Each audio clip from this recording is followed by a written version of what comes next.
위증을 교사한 혐의로 재판에 넘겨진 이재명 민주당 대표. 1심에서 무죄를 선고받았습니다. 그리고 위증 교사를 자백한 고 김병랑 전 성남시장의 비서 김진선 씨에게는 위증의 일부가 인정돼서 벌금 500만 원이 선고됐습니다.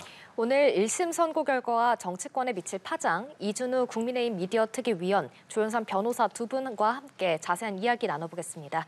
어서 오세요. 안녕하십니까? 네, 반갑습니다. 예, 안녕하십니까? 자, 위증 교사 혐의로 재판에 넘겨진 이재명 대표 1심에서 오늘 무죄가 나왔습니다. 참 두 분께서도 쭉 결과들 지켜보셨을 거고 판결문도 함께 보셨을 텐데 우선 어느 정도 좀 예측한 결과와 비슷하게 나왔습니까? 예측은 했지만 예. 예측과 정반대의 결과가 나온 것 같습니다. 네, 다들 지난번에 뭐 선거법 위반 그 1심에서 징역 1년 나왔지 않습니까? 15일에요. 오히려 그거를 가지고 한 절반 정도 유죄 가능성이 있다 그랬고 위증 교사는 거의 뭐 한 90% 이상이 유죄다 이렇게 나왔는데 그게 반대로 됐습니다. 예. 그게 유죄가 나오고 이게 무죄가 나와가지고 굉장히 의아하다 생각되고요. 그다음에 재판부가 보니까 여기서 고의성에 대해서 판단했는데 자, 일반인들이 어떻게 들으면 좀 이해하기 어려운 그렇게 이제 재판부가 판단을 했더라고요. 예. 고의성을 보면요, 위증 교사는 사람은 거짓인지를 알았는지 여부 이게 중요한 거고요. 또 위증 교사한 사람은 그 상대방에게 위증의 어떤 실행 목적을 가지고 접근해서 설득했는지 이게 두 가지가 중요한 고의성이라고 그러거든요. 근데 재판부 어떻게 판단했냐면은 김진성 씨가 위증한 거는 이재명 대표의 요청으로 한 것으로 판단된다라고 또 인정을 해요. 일부 인정합니다. 그러면서 다만 김진성 씨가 증언을 할지 여부는 그 김진성과 그 이재명 대표가 통화했을 당시에는 알 수 없는 상황이었고 또 김진성 씨가 구체적으로 어떤 내용을 위증할 건지 여부도 정해지지 않았기 때문에 이재명 대표 입장에서는 김진성 씨의 위증을 예견하기 어려웠다. 그래서 공동정범에서 고의성이 없다. 이렇게 설명하더라고요. 저는 약간 이게 좀 이해가 안 되는 게 세 가지 이유인데요. 첫 번째가 뭐냐면은 그때 녹취록 들어보시면 알겠지만 모른다고 했어요. 근데 거기에 대해서 이재명 대표는 그런 얘기를 들었다 해주면 되지라고 하면서 얘기했단 말이에요. 근데 그게 고의성이 없이 이루어졌다 볼 수 있을까요?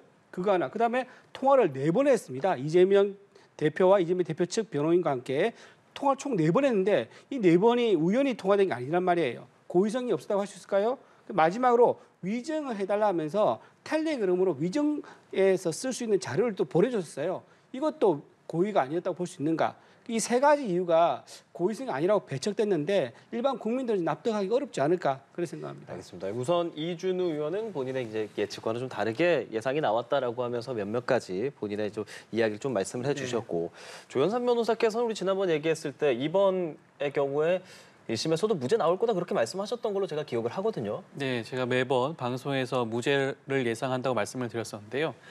이재명 대표가 지금 혐의를 받고 있는 각종 사건 중에서 사실 위증교사 사건이 사실은 가장 힘든 사건이라고 할 수가 있습니다.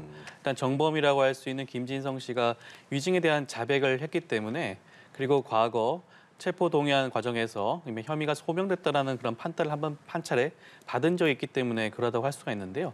그렇다고 하더라도 그 위증 교사라는 것은 고의를 입증하기가 굉장히 힘든 사건입니다. 그 부분에 대해서 검찰이 얼마만큼 정치하게 입증을 했냐는 부분이 쟁점이라고 할 수 있었는데요. 저는 이번 판결문은 물론 판결문 전체를 본 건 아니고 판결문에 대한 설명 자료만 봤을 때는 법원은 일단 그 교사 행위에 대해서도 인정하지 않는 것 같아요. 그리고 교사에 대한 고의성도 부인하는 것 같습니다. 그렇기 때문에 전반적으로 봤을 때 검찰이 주장하는 각종 증거가 제대로 된 입증을 하지 못한다고 판단한 것 같고요. 저는 이번 선고야말로 사법과 민주주의의 가장 마지막 보루로서의 그 역할을 제대로 보여준 게 아닌가라는 생각이 듭니다. 네, 이제 이재명 대표는 또 1심 법원 무죄 판결에 대해서 진실과 정의를 되찾아준 재판부에 감사드린다고 했고 또 국회로 돌아와서는 비공개 최고위원을 주재한 후에 다시 기자들과 만나서 사필 규정이다 이런 심경 밝혔는데 먼저 어떻게 들으셨습니까? 이재명 대표 입장에서 좀 걱정이 좀 있으셨을 거예요. 불과 열흘 전에 선거법 사건에서 유죄가 나오지 않았겠습니까? 예상하지 못한 유죄에다가 실형까지 받으셨어요. 그러다 보니까 아마 이번 선거에 대해서 좀 부담이 있으셨을 것 같긴 한데 지금 그 집권 여당이 이재명 대표에 대한 각종 사법 리스크라는 그런 프레임에 공격을 강화하고 있지 않습니까? 그런 과정에서 자칫 잘못하면 민생 경제를 위한 이재명 대표의 그 진위가 왜곡될 수 있는 상황에서 다행스럽게도 이번에 무죄 선고가 났던 부분에 대해서 아마 소회를 밝힌 것으로 보여지고요. 저는 아마 이재명 대표가 앞으로 사법 리스크 훌을 털고 민생 경제, 민생 회복을 위해서 아마 앞장설 그런 모습을 보여주지 않을까 하는 생각이 듭니다. 네, 다행스럽다라고 말씀을 해주셨는데 위원님께서는 어떻게 들으셨습니까? 이재명 대표가 만약에 사법부에 대한 감사만 표시했으면 좀 괜찮았을 것 같아요. 본인은 어쨌든 사법부의 판단에 의해서 이제 무죄가 됐으니까. 근데 그러지 않고 오늘 했던 말 중에서 죽이는 정치보다 사람을 살리는 정치를 하자라고 말을 했거든요. 근데 이분은 좀 실수하신 것 같아요. 이분은 적반하장이고 이재명 대표가 정말 실천해야 될 행동을 마치 남의 일처럼 얘기하는데요. 이재명 대표 주변에 있던 사람이 7명이 이제 스스로 목숨을 끊었습니다. 그 관련된 분들 보면 대장동 관련 사건에서는요. 성남 도시개발공사에 있던 임원 2분, 유한기, 그다음에 김문기 씨 이분이 돌아가셨었고요. 그다음에 변호사비 대납 의혹을 최초로 제기했던 시민단체 대표도 마찬가지입니다. 그리고 배소연 씨가 함께 경기도 법카를 유용한 의혹으로 조사받던 분이 있습니다. 그분은 또 배소연 씨가 소유하고 있는 집에서 또 살았었던 분이에요. 그분도 돌아가셨어요. 그리고 또 경기도지사 시절에 처음에 초대 비서실장을 했던 전형수라는 사람이 있습니다. 이분은 유서가 있었습니다. 이재명 대표는 정치를 하지 마시라 하면서 이게 7명이 돌아가셨거든요. 이렇게 돌아가신 분들이 주변에 많은데 본인 재판 때문에 오히려 사람을 살리는 정치 하라라고 남의 일처럼 얘기한 거는 굉장히 좀 부적절했다 그래 봅니다. 이재명 대표 입장에서 보면은 일단 뭐 한숨을 돌렸다고 할 수 있을 것 같습니다. 다만 이제 또 항소심도 있을 거고요. 대법 판단도 이제 지켜봐야 되고 아직 좀 시간이 남은 상황이기 때문에 검찰 입장에서는 아까 좀 언급을 한 것처럼 위증에 대해서 김진성 씨에 대해서는 인정을 했단 말이죠. 그리고 이재명 대표의 위증 교사에 대해서 인정하지 않은 이 고리점에 대해서 조금 집중해서 입증하지 않을까. 그 부분에 대해서 조금 답을 좀 듣고 싶어요. 일단 1심 판결 내용만 일단 우선적으로 살펴보게 되면 위증이라는 것은 김진성 씨가 위증을 했다라고 해서 이재명 대표가 자연스럽게 위증 교사가 인정이 되는 건 아닙니다. 위증을 교사하는 것에 대해서는 교사의 고의가 분명히 입증이 되어야 되죠. 이재명 대표는 통화 내역을 살펴보게 되면 몇 차례 본인이 지금 이번 재판에 받고 있는 혐의점, 중요한 쟁점에 대해서 김진성 씨한테 말을 하는 게 나와 있죠. 근데 김진성 씨가 거기에 대해서 구체적으로 알지 못한다라는 답을 몇 번 한 경우에 더 이상 거기에 대해서 진술하지 않습니다. 거기에 대해서 구체적으로 내가 원하는 답을 해주길 바란다라는 식으로 말씀을 더 이상 하지는 않으세요. 그렇기 때문에 사실은 이 위증교사 사건은 굉장히 간명한 사건입니다. 이미 녹취록이 나와 있어요. 가장 중요한 녹취록을 제대로 살펴보게 되면 이것이 과연 교사 행위가 있는 것인지 교사의 고의가 있는 것인지 분명히 알 수 있다고 저는 생각이 들고요. 네. 여기에 대해서 검찰의 경우에는 항소심 단계에서 추가적인 증거를 제출하지 않으면 항소심 단계에서도 1심과 동일한 결과가 나올 가능성이 저는 조금 더 높지 않을까라는 생각이 듭니다. 알겠습니다. 이제 앞으로 지켜봐야 할 것은 남은 것들이거든요. 사실 지난 15일에 선거법 위반 1심 나왔던 부분도 그렇고 위증교사 이 재판도 항소심 등등도 그렇고 그 외에도 대장동, 백현동, 뭐 대북송금, 법인카드 등등 다양한 부분에 대해서 언급이 되는 것은 사실입니다. 그 부분에 대해서는 좀 어떤 말씀하고 싶으세요?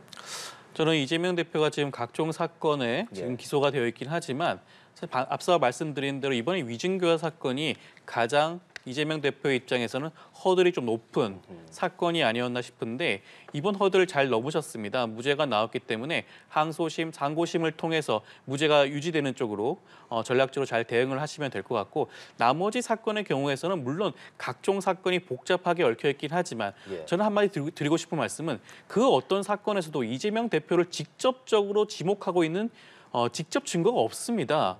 대부분 그 중간에 있는 다른 분들을 통해서 전문 증거라고 할 수 있는 그런 정황 증거로만 이재명 대표를 기소했던 사안이기 때문에 저는 다른 사건의 경우에는 위증 교사 사건보다 법원의 입장에서 법과 증거에 따라서 조금 더 깔끔하게 간명하게 판단할 수 있는 여지가 더욱더 높지 않나 싶고 차라리 그 다른 사건들보다는 선거법 유죄가 나왔던 그 사건에 대해서 당력을 기울여서라도 항소심 단계에서 반드시 무죄를 받을 수 있는 그런 전략적인 태도를 취하는 게 어떨까 싶습니다. 향후 상황 어떻게 전망하세요? 저는요 지금 이 선거법 유죄 나온 게 지금 6, 3, 4 원칙에 따라 가지고요 1심에서는 2년 넘게 걸렸지만 앞으로 남은 재판은요 6개월 내에 다 끝납니다. 그래서 지금 굉장히 이재명 대표는 오늘 잠깐은 안도할 수 있지만 굉장히 내일부터 다시 또 불안하실 거예요. 그리고 또 하나 위증교사가 오늘 무죄 나왔지만은 항소심에서는 유죄로 바뀔 가능성도 배제할 수 없습니다. 오히려 더 높다고 볼 수 있죠. 그 위에 또 지금 아까 몇 가지, 4가지, 5가지 얘기했는데요. 더 추가로 지금 기소가 안 됐지만 지금 기소될 걸로 예상되는 게 성남시에 정자동 호텔이 있습니다. 그 정자동 호텔 특혜 의혹도 있습니다. 그러니까 시유지, 성남시유지를 특혜를 져가지고 호텔 짓겠다는 그 의혹도 하나 있고요. 또 쪼개기 후원금, 김성태 쌍방울 회장이거든요. 이분이 진술을 했습니다. 1억 5천만 원을 요청을 해서 내가 직접 줄 수 없으니까는 쌍방울에 있는 직원을 통해서 한 사람당 500만 원씩 해서 1억 5천만 원을 후원을 했다. 이런 김성태 진술이 있는 거기 때문에 이것도 곧 기소가 될 걸로 보이고요. 또 마지막으로는 대장동 사건이죠. 김만배가 가지고 있는 천화동인 1호 중에서요. 428억 원이 이재명 대표 거라는 게 얘기가 있었습니다. 근데 여기 관련된 약정이 있다 그래요. 이 약정이 어디서 나왔냐면 정영학 회계사 녹취록이 나오는 내용입니다. 그리고 유동규 씨도 여기다 진술을 했거든요. 그래서 천화동 1호 428억 원이 정말로 이재명 것인가 아닌가 거기에 대한 사건도 아마 기소 여부가 조만간 정해질 걸로 보이기 때문에 이재명의 사법 리스크는 총 이렇게 7가지가 넘는다. 그래서 이재명의 대표가 사법 리스크는 오히려 시간이 도저히 흐르고 있기 때문에 더 위험이 높아질 가능성이 높다 이렇게 봅니다. 네, 이렇게 여야 반응도 굉장히 엇갈렸는데요. 이재명 대표의 이런 선거가 나오자마자 일부 민주당 의원들은 눈물까지 흘렸다고 합니다. 이번 무죄 판결이 사실 당내 결집력을 향상시켜서 정치적인 돌파구로 작용할지에 대해서 특히나 관심이 쏠리고 있거든요. 앞으로 정부와 검찰에 향한 공세에 당력을 모을 거라고 생각을 하십니까? 네, 이미 민주당에서는 당력을 모았죠. 당력을 모아가지고요. 대통령실 같은 경우는 특활비 예산 전액 삭감을 했고요. 또 이제 검찰이나 경찰이 가지고 있는 이제 특활비 예산 그리고 특정 업무비 예산도 전액 500억 원 넘게 예산을 삭감을 했습니다. 그러니까 야당 대표에 대한 어떤 수사를 하게 되면은 본인들은 반드시 보복을 하겠다 이런 신호를 주고 있는 건데요. 제가 보기에는 딱히 효력은 있을 것 같지는 않습니다. 효력이 있을 것 같지 않고 지난번에 왜 1심 선거에서 이재명 대표 리더십이 좀 상처가 생겼지 않습니까? 근데 이번에 아마 이제 유죄로 예상됐다가 무죄로 바뀌면서 리더십이 어느 정도 회복은 됐을 거라 보지만 아마 그 3일 뒤에 있는 김여사 특검법이 있습니다. 그 특검법 재표결할 때 아마 또 이탈표가 나오지 않음으로 인해 가지고 그게 부결될 가능성이 높고요.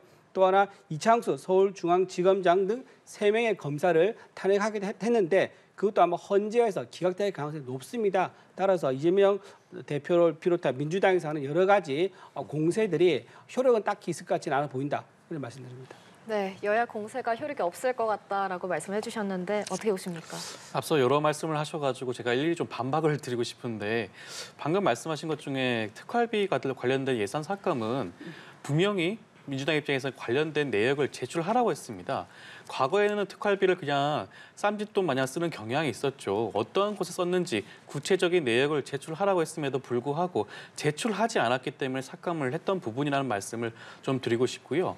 그다음에 지금 이재명 대표의 그런 사법 리스크라는 것은 사실상 검찰권의 남용입니다. 기소권을 독점하고 있는 검찰이 쪼개기 수사와 쪼개기 기소, 표적 수사를 통해서 얻은 결과라고 할 수가 있죠.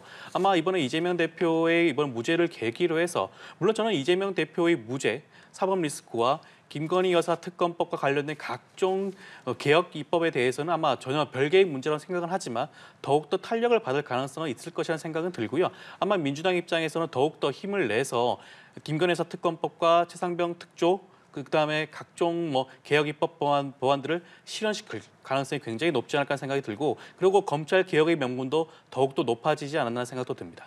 제가 잠깐 좀 말씀드리면 민주당에서요 그 특활비 이거를 이제 내역을 제출하면은 삭감 안 한다 그랬는데 그게 좀 사실관계를 말씀드리면요 민주당은요 문재인 정부 시절에는요 특활비를 증액을 시켰었습니다.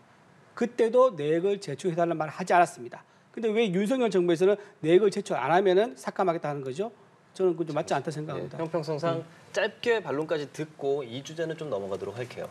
그때는 지금 현재의 민주당과 다르다고 할 수가 있죠. 지금은 구체적인 내용을 제출하게 되면 물론 특활비 삭감을 하지 않겠다는 말씀을 했던 거는 과거 정부에 그러지 않았으니까 이번 정부에 똑같이 해야 한다는 건 저는 앞뒤가 맞지 않다는 생각이 들고요. 예. 그때 국회의원과 지금의 그 당시 국회의원은 구성조차도 다릅니다. 당 대표도 당연히 다르죠. 예. 입장은 전혀 다를 수 있다는 생각이 듭니다. 알겠습니다. 저희 오늘은 또 우리 위중교사 혐의에 대해서 좀 이야기를 조금 더 집중해서 좀 해보도록 하고요.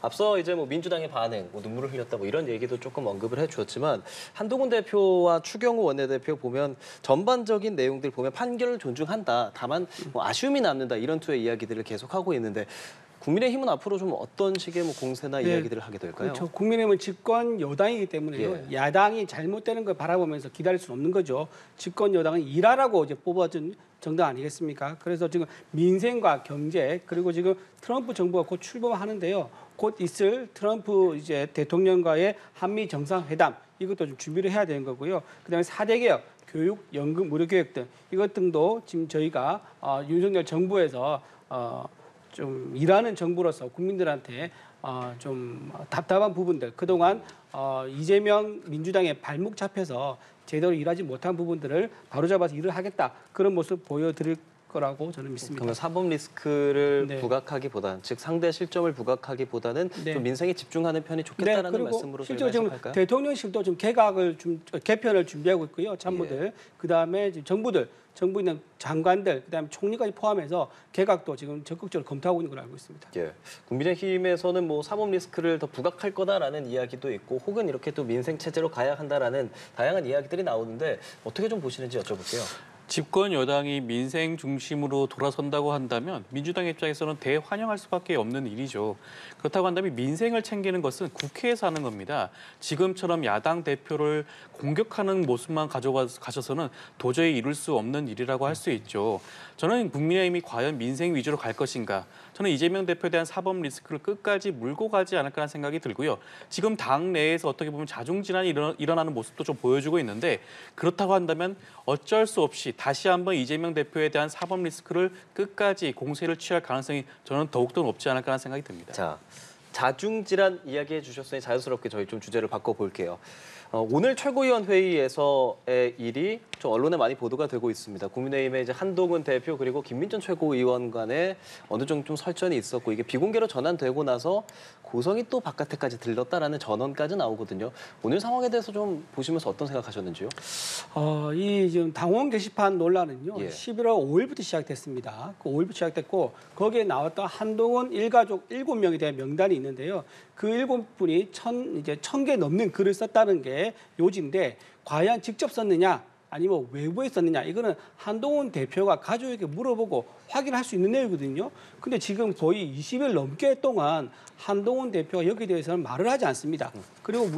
그리고 하는 말이 가족들이라 하더라도 당원 게시판에 비판글을 쓴 게 뭐가 문제냐 이렇게 얘기를 하고 있는데요. 굉장히 이건 인식에 문제가 있는 것 같습니다. 왜냐하면은 만약에 당 대표 일가족이 윤석열 대통령 부부 그리고 그 관련된 이제 정적들에 대해서 집중적으로 비난, 그 욕설 참아 옮길 수 없는 그 욕설이 많이 있지 않습니까? 그걸 했다 그러면 당헌 당규상 해당 행위에 포함된다고 할 수 있는 거고요. 또 하나 만약에 이 7분의 가족의 아이디와 비번을 외부에 넘겨줘서 외부에서 누군가가 외부 세력이 이거를 글을 썼다고 하면요. 이거는 김경수 전 지사가 지난번에 그 여론조작 의혹으로 매크로로 징역 2년을 받지 않습니까? 그거와 같은 경우에 해당할 수가 있습니다. 본인이 쓰면 오히려 문제가 안 되는데 문제가 덜 되는데 본인이 안 쓰고 외부에 맡겼다 그러면 이거는 그 국민의힘의 업무 방해에 해당되기 때문에 더 큰 문제가 될 수 있는 거기 때문에 이거는 한동훈 대표가 피할 게 아니라 본인이 직접 해명하는 게 맞다. 해명 안 하고 있으니까 오히려 더 화를 키우고 있는 거다 말씀드립니다. 전반적인 상황에 대해서 이제 얘기를 다시 해주신 거고 네. 그래서 오늘 이제 최고위원 회의에서도 더 그에 대한 이야기들이 더 많이 나오고 네, 이거는 예. 한동훈 대표가 해명하지 않으면요, 이거는 그냥 살아야 주제가 아닙니다. 왜냐하면 역대 어느 당 대표가 또는 당 대표 가족이 이런 식으로 정부에 대해서 비판한 적이 있습니까? 그래서 이거는 의혹을 본인이 해명하기 전까지는 그냥 넘어가기 힘들 거라고 봅니다. 해명하지 않았기 때문에 일어난 일로 볼 수도 있다라는 이제 판단을 좀 해주셨고 어떤 입장이신가요? 저는 오늘 최고위원회의를 보면서 굉장히 놀랐었는데 보통 최고위원회의를 공개하는 석상에서 이렇게 최고위원이 당대표를 향해서 비판하는 그런 모습 쉽지 않죠. 흔하지 않은 모습인데 이런 설전을 벌였다는 것 자체가 저는 이번 친윤으로 분류되는 많은 분들께서 한동훈 대표를 무너뜨리기 위한 좋은 기회를 삼고 있는 게 아닌가라는 생각이 들 수밖에 없을 것 같습니다. 최근에 들어서 중진 의원들조차도 이번 당 게시판 관련된 말들을 하나분 계속 하고 있지 않습니까? 저는 그렇기 때문에 이것이 좋은 기회로 삼고 있는 게 아닌가라는 생각이 들고 저는 한동훈 대표가 당연하게도 가족 관련된 문제이기 때문에 충분히 밝힐 수 있다는 생각이 드는데 저는 한동훈 대표가 사실관계를 이미 확인했을 것이라는 생각이 들고 아직 거기에 대한 말을 하지 않고 있는 게 한동훈 대표 가족이 했다라는 그런 의미가 아니라 하지 않았음에도 불구하고 친윤을 중심으로서 일종의 헛발질하는 것을 지켜보고 있는 게 아닌가 저는 그런 생각도 들어요. 아니면 이렇게까지 끝까지 침묵을 하는 게 저도 저 역시도 납득이 되지 않는 부분이 있는 거 아닌가 싶습니다.